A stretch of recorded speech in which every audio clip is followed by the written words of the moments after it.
What if I told you that by harnessing one concept, you can 10 times your productivity? Well, you can.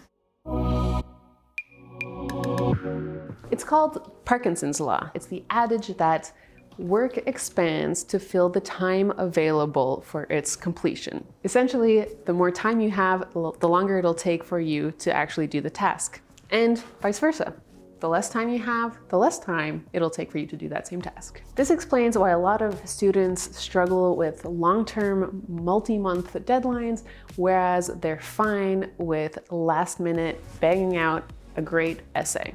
The concept was first laid out by Cyril Northcote Parkinson in an article for The Economist in 1955. Then it was a comment on the bureaucracy, that the more time the bureaucracy has to complete something, the bigger the bureaucracy gets, the more time that one task will actually take. Have you ever noticed that with ASAP tasks, you're able to put out some great work, whereas when you have more time available, you struggle to articulate the thought in what you think is a really great way?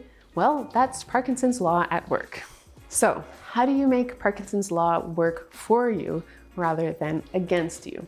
The answer is to instate deadlines, either real or arbitrary. One method that we've talked a lot about on this channel that totally aligns with Parkinson's law is the concept of time boxing, of taking your work that needs to be done and allocating a specific block of time for its completion, so that you have a set beginning time and a set end time, and you have to manage to complete it or strive to complete it in that amount of time.